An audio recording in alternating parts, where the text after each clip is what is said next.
2 feet की है, आवाज़ मर्दों जैसी है, ये क्या टिकेगी। हिंदी फिल्म जगत में 24 साल पहले एक ऐसी अदाकारा ने दस्तक दी थी जो बेहद खूबसूरत तो थी ही, साथ ही बेपनाह सलाहियतों की मालकिन भी थी। लेकिन इनकी हस्की आवाज़ की वजह से लोग इन्हें लंबी रेस का घोड़ा नहीं मानते थे।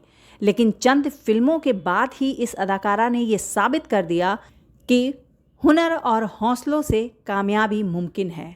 तो जी हाँ दोस्तों, बात हो रही है हिंदी सिनेमा की मर्दानी कहे जाने वाली रानी मुखर्जी की, जो पिछले 24 सालों से लगातार काम कर रही हैं और अपनी काबिलियत से हिंदी फिल्मी दुनिया पर राज कर रही हैं।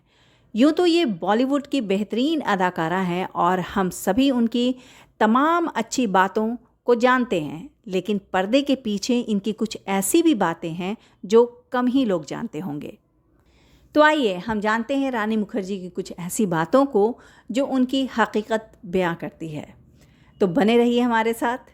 डायरेक्टर राम मुखर्जी और प्लेबैक सिंगर कृष्णा मुखर्जी की बेटी रानी मुखर्जी हैं, जिनके बड़े भाई राज मुखर्जी भी डायरेक्टर हैं, और वहीं अदाकारा काजोल और डायरेक्टर आयान मुखर्जी रानी मुखर्जी के चचेरे भाई बहन हैं। तो ये कहना बिल्कुल भी गलत नहीं होगा कि रानी फिल्मी दुनिया के माहौल में ही पली बड़ी, लेकिन आपको ये जानकर ताज्जुब होगा कि रानी मुखर्जी की दिलचस्पी कभी भी फिल्मों में आने की नहीं थी। लेकिन अपने वालिद के कहने पर इन्होंने 1996 में एक बंगाली फिल्म से अपने फिल्मी सफ़र की शुरुआत की, जिसमें इनके काम को काफ़ी सराहा गया था, और फिर रानी ने फिल्मों में ही काम करने का मन बना लिया और रोशन तनेजा के एक्टिंग इंस्टीट्यूट में अदाकारी की तालीम हासिल करने लगी।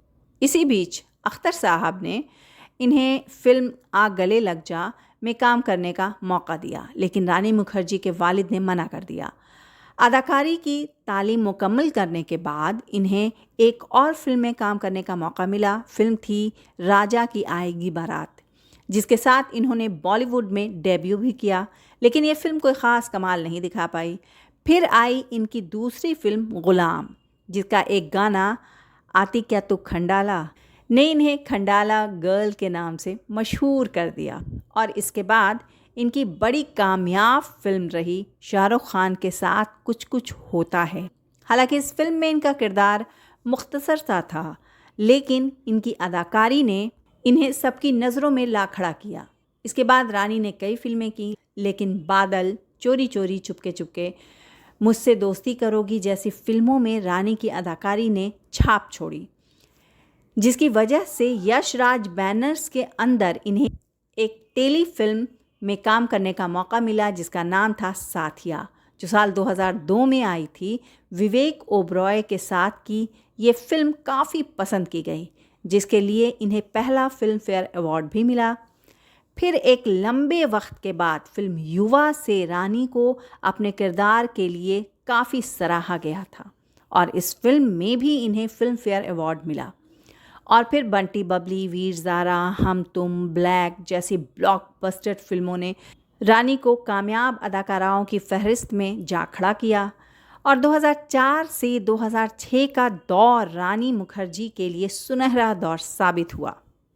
फिल्म ब्लैक में रानी ने एक अंधी बहरी लड़की का किरदार निभाया था और अपनी अदाकारी का लोहा मनवाया था। फिर जसिका, मर्दानी, हिचकी जैसी फिल्मों में रानी ने दमदार अदाकारी की और ख़ुद को बरकरार रखा। अब अगर बात की जाए इनकी निजी ज़िंदगी की, तो इनके कई लव अफेयर्स रहे हैं। अदाकार गोविंदा का नाम पहले नंबर पर आता है। फिल्म हद कर दी आपने के दौरान दोनों को प्यार हो गया, लेकिन गोविंदा चूँकि शादीशुदा थे, इसी वजह से इन दोनों का रिश्ता टूट गया। गोविंदा के बाद रानी मुखर्जी की ज़िंदगी में आए अभिषेक बच्चन। दोनों का रिश्ता शादी तक पहुंच गया था। जया बच्चन को भी रानी मुखर्जी काफ़ी पसंद थी, लेकिन बच्चन परिवार की बहू बनते बनते ये रिश्ता टूट गया। दरअसल फिल्म ब्लैक में रानी ने अपने होने वाले ससुर यानी कि अमिताभ बच्चन के साथ एक किसिंग सीन किया था, जिसकी वजह से जया बच्चन रानी से नाराज़ हो गईं और उन्होंने ये रिश्ता को तोड़ दिया। तो इस तरह फिर रानी बच्चन परिवार की बहू बनते बनते रह गईं। लेकिन आखिर में रानी को आदित्य चोपड़ा की शक्ल में इनका हमसफ़र मिल ही गया। लेकिन आदित्य भी शादीशुदा थे और रानी से शादी करने के लिए 3 साल इंतज़ार किया। फिर अपनी पहली बीवी को तलाक देकर रानी से शादी की। लेकिन ये शादी पेरिस में काफ़ी गुपचुप तरीक़े से की गई थी। अपनी शादी का खुलासा दोनों ने 1 साल के बाद किया। दोनों की एक बेटी है और रानी अपने परिवार के साथ एक खुशहाल ज़िंदगी अब गुजार रही हैं। तो दोस्तों, आपकी क्या राय है रानी मुखर्जी के बारे में ज़रूर बताइएगा। मैं नीलम अफरोज़ यहीं पे मिलूँगी थोड़े इंतज़ार के बाद, लेकिन कुछ पुराने और नए किस्से के साथ।